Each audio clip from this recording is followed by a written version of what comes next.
Hello students, इस video के अंतर्गत हम लोग फॉर्मल लेटर्स के विषय में परिचर्चा करेंगे।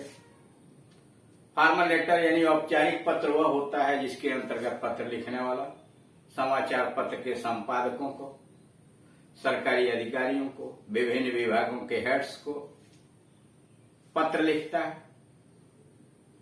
साथ ही साथ नौकरी के लिए दिया गया प्रार्थना पत्र, व्यवसाय से संबंधित पत्र और प्रधानाचार्य को लिखे गए विभिन्न प्रकार के पत्रों को फॉर्मल लेटर्स के अंतर्गत रखा जाता है।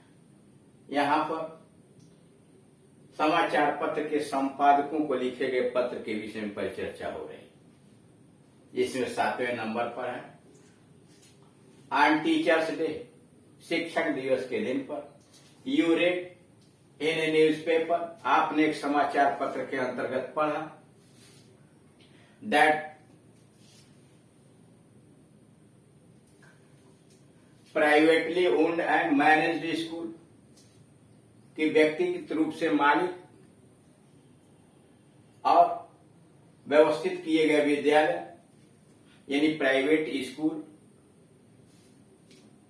In small towns and even the suburbs of this metropolitan city, छोटे छोटे नगरों में और यहां तक कि महानगरों के अंतर्गत भी एक्सप्लॉयट देयर टीचर्स, वो अपने अध्यापकों का शोषण करते हैं bye paying them just a fraction of their authorities, वो अपने अधिकारियों को उनके वेतन का एक अंश प्रदान करके उनका शोषण करते हैं।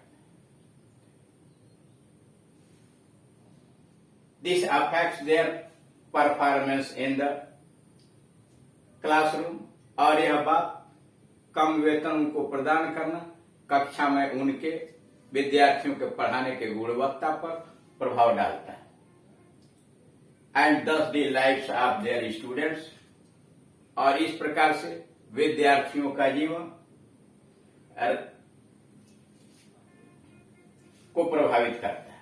Right a letter in 120 to 150 words, 120 से लेकर 150 शब्दों के बीच में आप लिखिए किसको, to the editor of the national daily समाचार पत्र के अंतर्गत raising your voice against such exploitation, इस प्रकार के शोषण के खिलाफ नेशनल डेली में आप एक पत्र लिखिए ताकि इस विचार को वो प्रकाशित करें।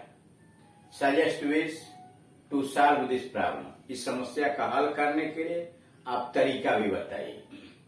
यू आर नवन तेज या नविता 112 तेज रोड, ताज रोड, आगरा, यानी आपका नाम नवतेज है या नविता है, आप 112 ताज रोड आगरा में रहते हैं। सबसे पहले पत्र लिखने वाला अपना एड्रेस लिखता है, क्योंकि एड्रेस यहाँ पहले से दिया हुआ है प्रश्न में, वही एड्रेस सब लोग लिखेंगे। 112 आप लिख, ये कामा कर दिया, ताज रोड आगरा, उसके बाद पिन कोड 282002।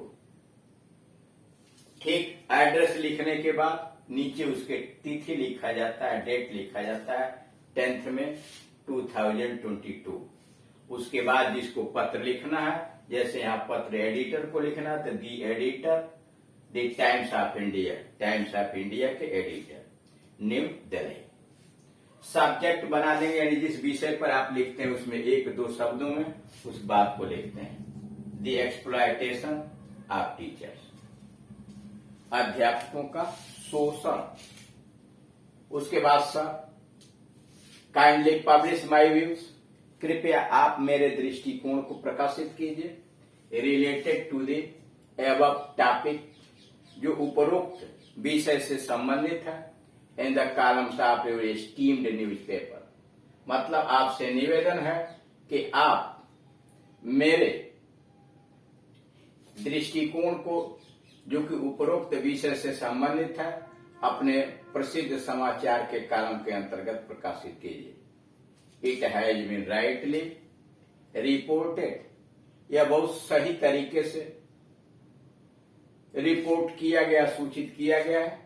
इन न्यूज़पेपर, समाचार पत्र के अंतर्गत बहुत सही तरीके से इस बात को सूचित किया गया है that the privately owned school के व्यक्तिगत रूप से मालिक विद्यालय एक्सप्लॉइट देयर टीचर्स, अपने अपने अध्यापकों का शोषण करते हैं by paying just a fraction of their authorised salary, उनके नियत वेतन का एक अंश प्रदान करके, एक छोटा सा भाग प्रदान करके अध्यापकों का शोषण करते हैं। These teachers have to work for longer hours, इन अध्यापकों को नियत से अधिक समय तक काम करना पड़ता है।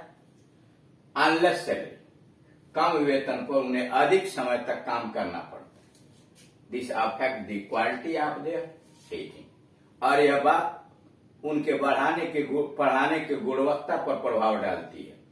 इन टर्न, बदले में affecting the carrier of the students, और बदले में यह बच्चों के भविष्य पर भी प्रभाव डालती है।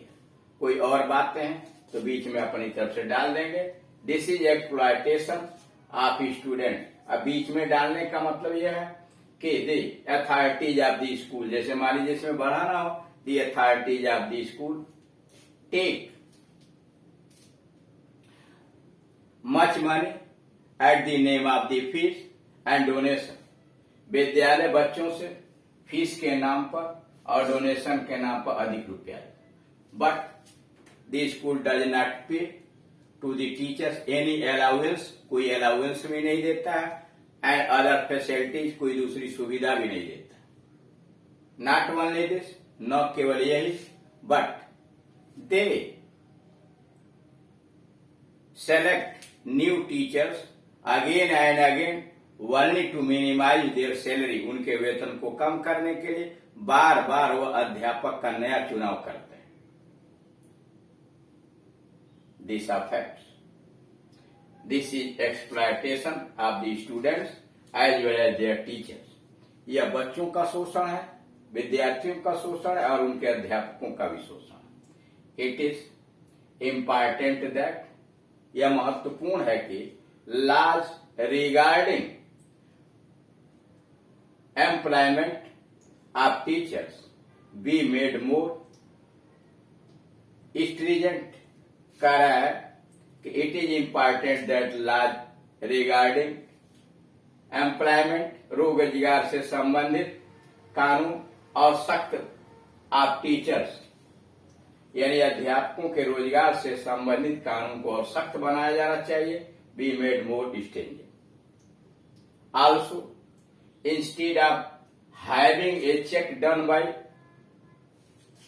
only by the school committee, also instead of having a check done only by the school committee, it is important that the committee monitoring by the government take place, मतलब केवल कमेटी के द्वारा उन्हें चेक प्रदान करने के बजाय सरकार को उनको बार बार मॉनिटरिंग करनी चाहिए, उनकी जांच पड़ताल करनी चाहिए।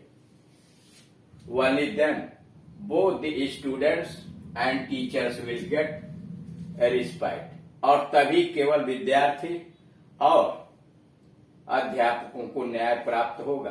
The school authority should also be more human, विद्यालय के अधिकारियों को और मानवीय बनना पड़ेगा। और अंत में पत्र का एंड करेंगे, आई रिक्वेस्ट दी अथॉरिटीज, मैं उन अधिकारियों से निवेदन करता हूं to look into the matter